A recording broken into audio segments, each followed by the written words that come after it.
YouTube. I'm back again today for another Kickstarter critique, another oh-so-delicious list, and today I'm going to be talking about my top 28 trick-taking games of all time. Now, trick-taking games are a genre that I look at very fondly, but when I was compiling this list of just 28, I realized I don't think they're actually in one of my favorite... I don't think they're one of my favorites, but I'm very interested to see where I rank these. But as always, I rank these from the great to the good to the forgettable good to the meh to the forgettable bad to the bad. Those are just the ones that I absolutely hated for a very specific reason. So let's just start off without further ado. Let's get to Indulgence. So this is one from Restoration Games, and this is one that when I first played it, I thought it was great, and I still think it is great. I'm going to slap it in the great category, and it's really unique. It's got very quality components. It's got like this ring, but essentially every round there's going to be someone who's going to be pretty much the person that gets the ring, and they are going to have to decide what the rule is going to be. And there's going to be a very specific rule for that round. So maybe it's like you can't take a certain suit, or you can't take nines, or something like that. And if someone breaks that rule, then they're going to have to pay you money. So essentially everybody gets a turn to make these really cool rules, and if you have the ring, you get to do like this cool thing, which I'd have to read the rules to remember what it is. I think it's like counts as a 10 or something, and it's a great trick-taking game. It really is. I will say, since another game has come into my life, though, Indulgence has become a game that I don't think I'll play ever again. Which I'll get to, but let's not bury the lead. Yeah, I'll do it. I'll just put the Crew. I'm just going to grab it. It's there. It's the number one. We all know it's coming. The Crew is spectacular. If you have not played the Crew, stop watching this video, go buy the Crew, and then come back and watch the rest of this video. It is that good. It is the best trick-taking game I've ever played in my life. It's probably in my top 10 games I've ever played. It's just absolutely delightful. I love playing with new people. I love playing with people I'm familiar with. Easy to learn, easy to teach, insanely difficult to wrap your brain around. So essentially there's 50 missions, you're going out into deep space, and it's completely cooperative.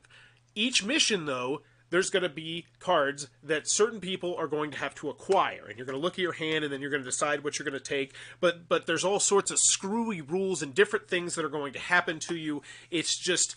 It's all easy to understand. Like, it's such, at its core, it's a very simple foundation, but just the amount of things they're spinning with this foundation is absolutely spectacular. The themes, it's space theme, but honestly the theme doesn't come across as much as you'd like it to, even though you do really read like this little story each time, but it's just great. Done talking about it. So next we got Pretending to Grown Up. This one was meh. I don't remember anything about this game. I remember getting it at Origins, I believe, and I remember they had a booth there, and it felt like it was just a booth that just felt terribly out of place. It didn't seem like it got much attention. And we've all seen those booths at like conventions and whatnot, where it's like, you don't quite fit the vibe. And I remember they had like graphic novels and all sorts of, like, this, the people that published Pretending to Grown Up had like 30 different things under one thing that they were doing. It was really fascinating to me. I love seeing that sort of thing, but it's odd. But yeah, I don't remember anything about this game except that it was meh. And I felt like this, I feel like this got made because of its artwork, and I think it's based on like a comic or something. But it was meh. It wasn't the greatest game. Now, Pint Size Heroes is a very, very good game, and I honestly am tempted to put it in the great category. I'll put that one in the great category. Half Pint Heroes is a really low-key, under-the-radar game where, those are the same words, where essentially each round there's going to be a different number of cards. So, you don't get dealt 5 cards each round. You might get dealt 7 this round and 2 this other round. And you know what? I can't put it in the great category because I'm not remembering enough about a game. And if I can't remember enough about a game to like give you a really solid idea of what that game's about, I just don't feel like I can claim that it's great. But this one, man, I'm leaning more towards the great. Yeah, it's really interesting, and I don't remember why. And honestly, I'm going with Forgettable Good. And here's the thing. I think the only reason why this has slipped into the Forgettable Good category is because the Crew. Every single time when there's like that 30 to 40 minute period where it's like, all right, our brains are melted, let's just play something familiar, let's play something it's just, we go back to the Crew, and the Crew has completely dominated every other trick-taking game since the second I got it in my house. And it's fine. Like, I want it to. I want it to take over. I want to eventually get through all 50 missions. I think we're only up to, like, mission 25. I haven't posted a review of this one because we're not even halfway done with the game. I've started it up with, like, 6 different groups of people, and every time I love it. This isn't about the crew. This is about the Half Pint Heroes is great though. It's even got an expansion. I just don't remember everything about it because the crew's completely knocked me head over heels. Next we got Euchre, old classic one. I'm a big fan of Euchre, and Euchre was really kind of my introduction into trick-taking games. And apparently it's a game that's not played a lot outside the Midwest, but essentially you only play with, this is going to sound weird, 9s, 10s, jacks, queens, kings, and aces, if I recall correctly. And it's a weird game where you decide how many tricks you're going to take. And it's a really good game. I would highly recommend checking it out if you've never actually played Euchre. It is a solid game. It is, especially for just having a deck of cards. All right, next we have, is this a trick-taking game? Holmes and Moriarty. This was one from a company that I don't remember. This one was about Holmes and Moriarty. It was a little two-player trick-taking game, a back-and-forth one, and I remember it was good. I don't remember much else about that game, and once again, that game came out around the same time as the crew. But the other thing was it was 2 players, which immediately means it's going to be a harder one for me to get to the table. Yeah. And that's what I was worried about here. So next we got Clumsy Thief. So this was, I don't remember this being a trick-taking game, but this one I actually kept for educational purposes. This one is all about counting to 100. And so essentially you have to put together different combinations that go to 100, and that's pretty much the premise of the game. It's good. It's good enough. Honestly, I feel like this game is better than this game, which is weird. That's the crew effect. But the Clumsy Thief is a good educational game, and that's about it. You would never play it with your game night. And honestly, it's leaning more towards the forgettable good. Yeah, I'm going to go forgettable good there. I think that's more apt, because I don't remember exactly what you're doing in the game. I see it. It's like right there. I need to play it with my son. But next we got Pikoko. One that one's in the good category. So Pikoko is a really interesting trick-taking game, and is Escape Velocity Games. That was it. Escape Velocity Games, who actually made another trick-taking game on this list that actually is a really, really good one. That's why I remember that it was a company that meant something to me.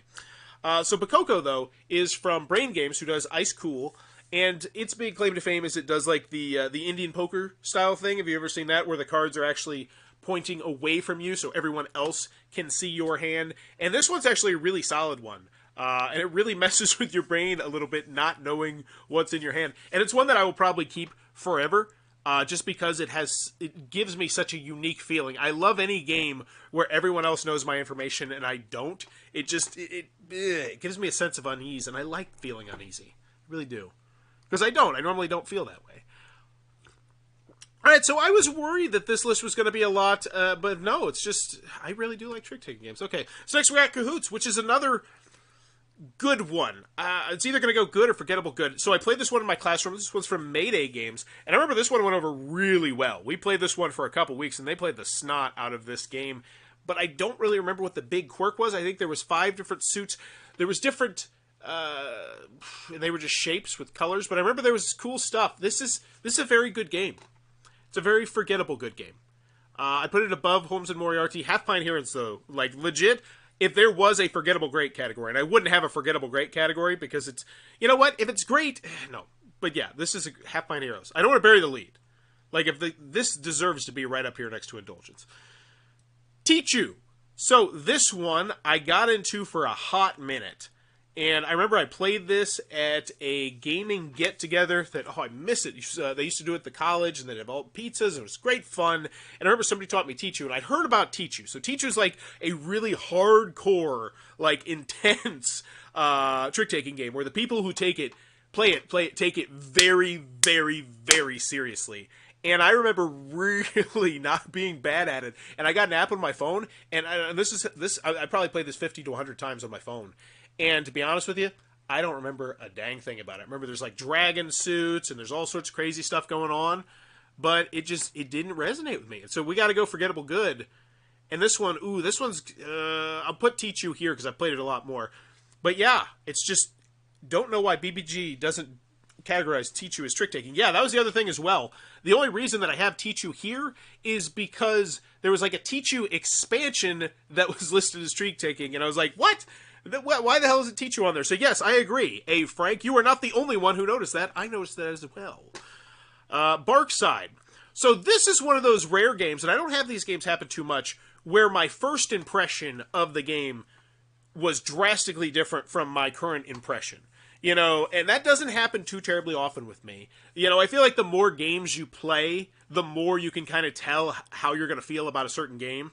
And let me know if you agree with that. I just feel like when I first got in the hobby, my impressions have changed a lot, you know, from game to game to game. But as I've developed more of a palette playing games, I just feel like it's less likely. You generally have a good feel for how you're going to enjoy a game. But Barkside was one, and I don't remember why, but it was forgettable good, where I played it initially and I thought it was kind of shallow and there wasn't much there, but then when I played it with my game group a couple more times, it really had more. And Barkside is one that I'd like to go back and revisit a good deal. And honestly, all these games right here, these four, I would like to go back and revisit. Holmes and Moriarty, yeah, I would too. It was good, because I remember it was good. All right. So what do we got? Teacher was super popular with some of the Korean college kids that I used to hang with. Did they take it serious? Because I know, I've heard some stories online, and I watched people get really upset about stuff like that. Skull King, once again, so far, great. All great and goods, except for that meh. Skull King is a great trick-taking game. No, I gotta listen to the very good, because I don't remember that much about it. I remember there was all sorts of different crazy suits that you can... Yeah, I do remember that. Yeah. So there's different crazy suits you can mix in. No, I can't go that far. And this is from Grandpa Beck's Games, which is low-key one of those companies that you've probably never heard of, but they have like 3 of the top 10 selling games on Amazon or something like that, something crazy like that, and this is one of them. This is one of the best-selling games on the planet. And it's a lot of dang fun, and it's a lot of variability, too, where you can add new tricks and stuff into it, if I recall correctly. And I want to go back and revisit this. And honestly, Forgettable Good. Dang it, I got to go Forgettable Good with this one, too. But it's right up here with Ticho and Half Pint Heroes. I'll do that. I still like Ticho a little bit better. But all these games, and I don't want to bury the lead here. The crew has just completely corrupted me. Like, if you give me a chance to play one trick-taking game, I'm going to pick the crew over every other trick-taking game. Every single time. Ever. And I'm saying that out loud to myself, and it's like, wow, that's kind of crazy. Yeah, they played Teach You like a life or death game. But yeah, so I think, and I don't feel that way about any other genre of games. Like when I look at like social deduction games, you know, I'll play Two Rooms and a Boom. I'd love to play Two Rooms and a Boom sometimes as opposed to Werewolf, other times as opposed to Blood on the Clock Tower and Witch Hunt, you know, and same with, you know, deck building games and worker placement games and all sorts of things. But with trick-taking games, honestly, I feel like the crew is the alpha and the omega. I would rather play the crew than any other trick-taking game you put in front of me so far. Will you play the new crew, Deep Sea? You bet your bottom dollar. I actually have a great relationship with Cosmos, and I should get that, like, whenever it comes out. And that is going to be one where it's like, everything immediately stops, and I play it. You know, and luckily I do enjoy playing it with my wife, 2 players, with the third player AI, so I would have a gameplay up of that the night I get it, because I'm so excited to play that one. I might even live stream that when it comes out, but yeah, I am super excited to see what new they come, and I still have like 25 more missions to go in the old one, like, I'm excited. So, Sonichi! So this one was actually one that sat on my shelf of shame for years. I want to say 4-ish, probably. I know it's bad. I'm being more honest than Bowers Game Corner. My shelf of shame is abysmally bad. But Sonichi was one that I read the rules. I remember opening it and being like, wow, I'm not... Because the whole, you know, Asian, like, ninjas theme, it's just not for me. You know, that's not a theme that ever has particularly intrigued me. The samurai themes, that sort of thing, the ninjas. And so when I read the rules, and I also was not really overly enthralled by the game, and so it sat on my shelf forever. And then we finally did get to the table, and I remember we shot a Thoughts from the Corner on it. That's honestly why I love the Thoughts from the Corner segment. It saves me from having to play games that I really don't want to play again. It's because it's like, the Thoughts from the Corner is like the first impressions.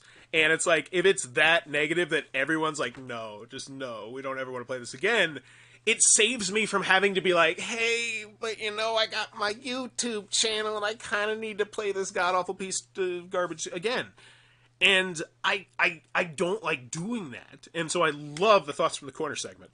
So that was like total, like, blunt honesty. And if you enjoy blunt honesty, be sure to click on that subscribe button down below, as I'm trying to reach 9,000 subscribers, celebrate my 9-year anniversary of making YouTube content. So here, the company that did Space Moriarty, they also did Conquest of Orion, which, son of a brisket, is when I first played it, it was great. And I don't remember anything at all that made it great.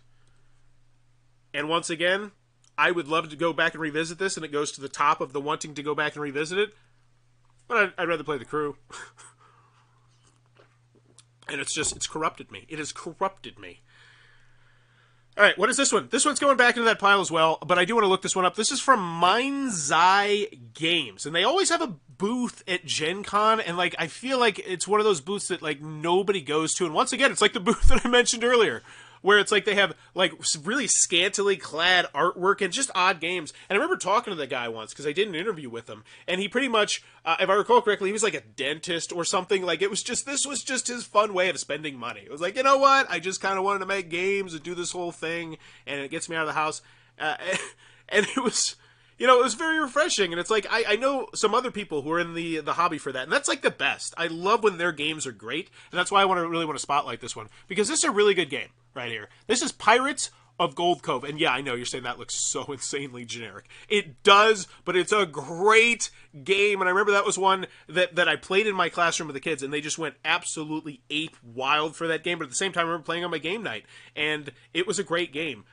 Why was it a great game, you say? I don't know, so I can't put it in the great category. And you're like, oh, well, shame, you have to put it in the good category. And I'll say, well, honestly, I don't remember anything about it, so then it goes to the forgettable good. And it's not fair. Life's not fair, but the crew has ruined everything. But yes, I remember it has a lot of different suits, and so I remember it had variability. It had like kind of a Skull King kind of feel. But I think I like this one better than Skull King. So I'll put it right there. Conquest of Orion, though. I don't want to bury the lead here. Great. But I don't remember why. If you like trick-taking games, go check it out. Very lesser-known company. Also, Holmes and Moriarty. They're both very good. All right, Fairy Season. Here we go. The first one in the bad.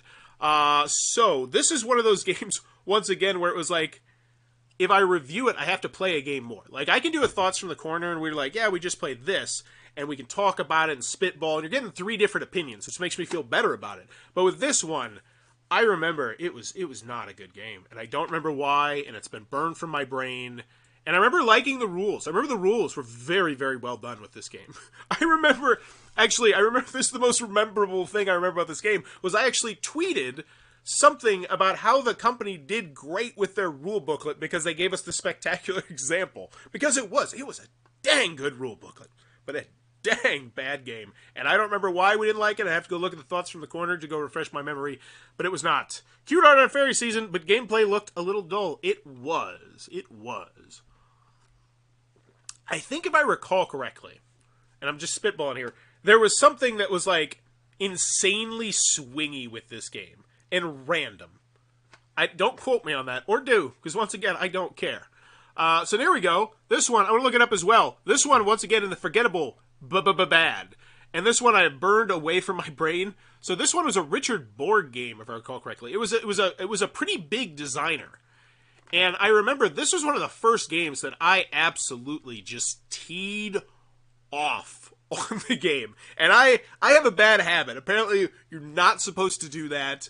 And, well, you're not supposed to do it. It's weird. Like, you're not supposed to tee off in the game and look happy that you're teeing off in the game. You're supposed to present it, you know, very straight-faced and logical and really pinpoint why you hated the game.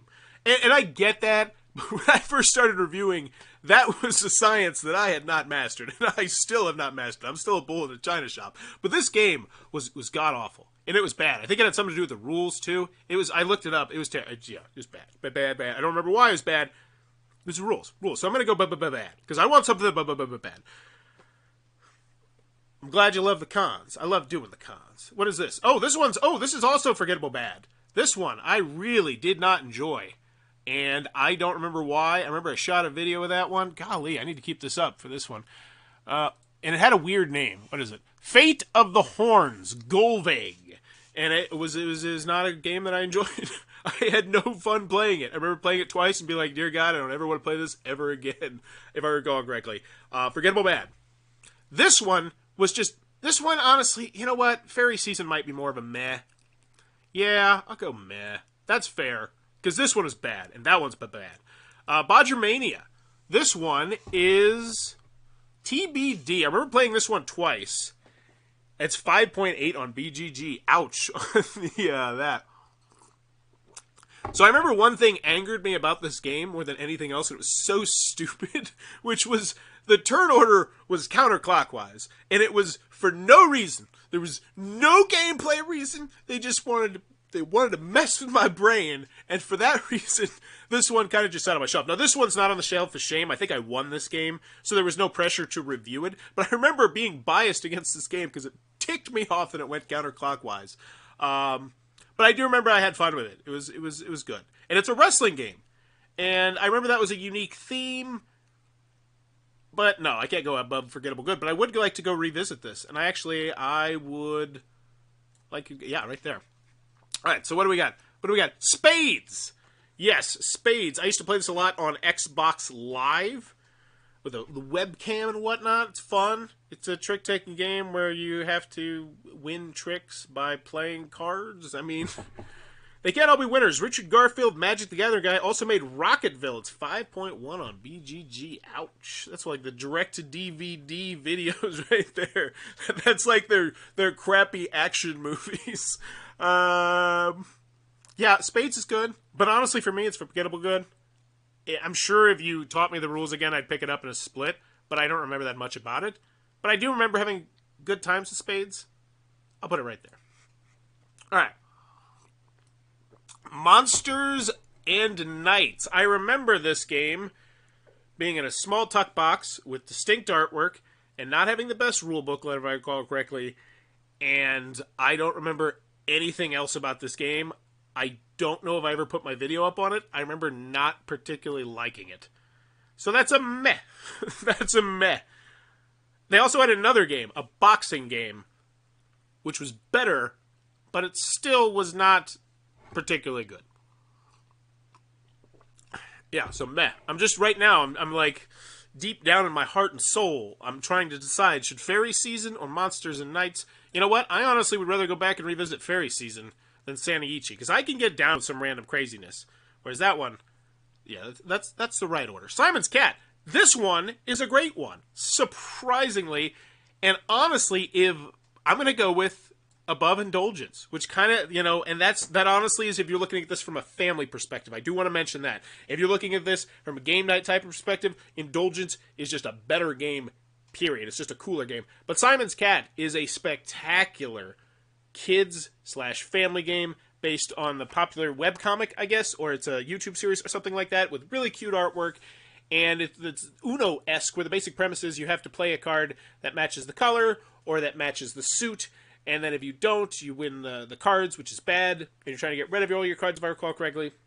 I have probably played this game, no exaggeration, 50 to 100 times. I remember I had a little boy in one of my classrooms who was on the spectrum, and he was obsessed with Simon's Cat.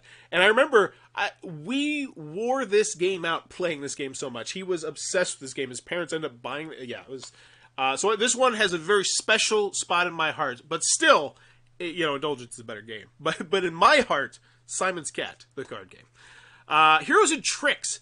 Dang it, I wish I still had my copy of this. I want to go back and revisit this one, because they went totally out of left field, and they went for a game that was supposed to be played like you could take it with you and you could carry it. It was like this chest box you would have, and you opened it, and if I recall, there was like maybe a slot or something down here where you could see through. It had a really unique idea, and I don't think I got rid of the game. I think it's somewhere here. It's one I want to go back and revisit. I did a Kickstarter video for it, and I liked it.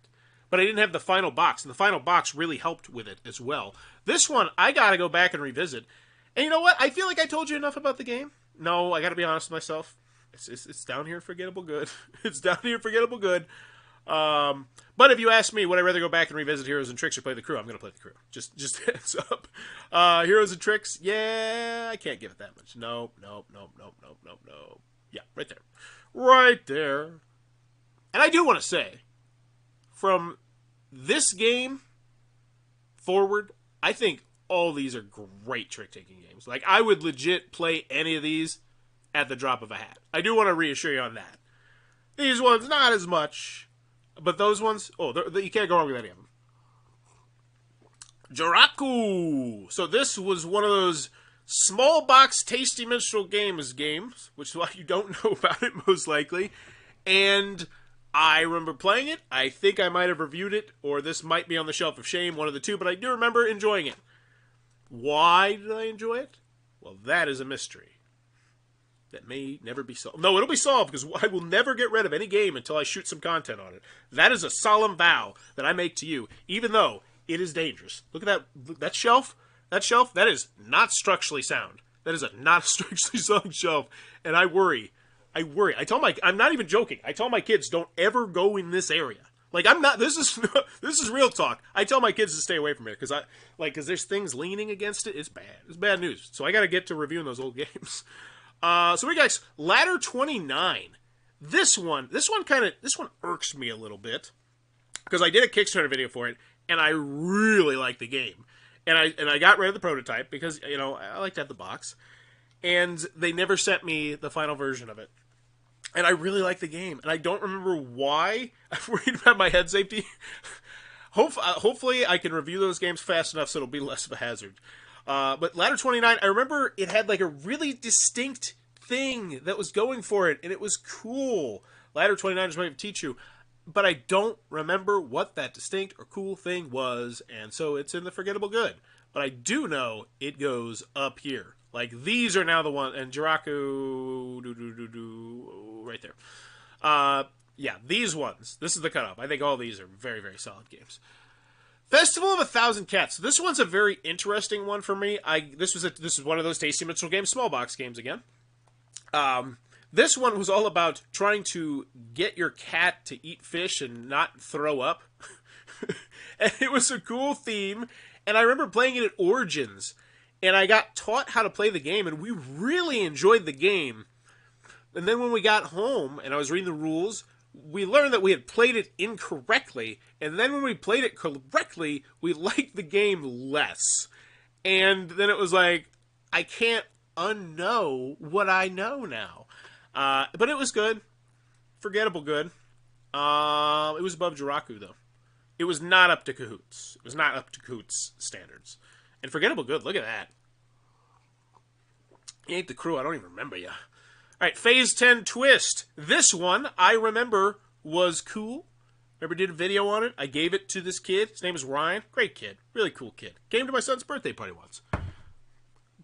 Completely off the topic, because it was a giveaway one. And I remember liking it, and I don't remember what the twist was. I think there was like a press your luck twist to the game, but I could not tell you. But I do know it was solid. I do know it was a very solid game, and I put it right here behind Cahoots. All right, one more, and I have to look at the picture of this one. This one is from Fantasy Flight, I want to say. It's from a big name company, if I recall correctly.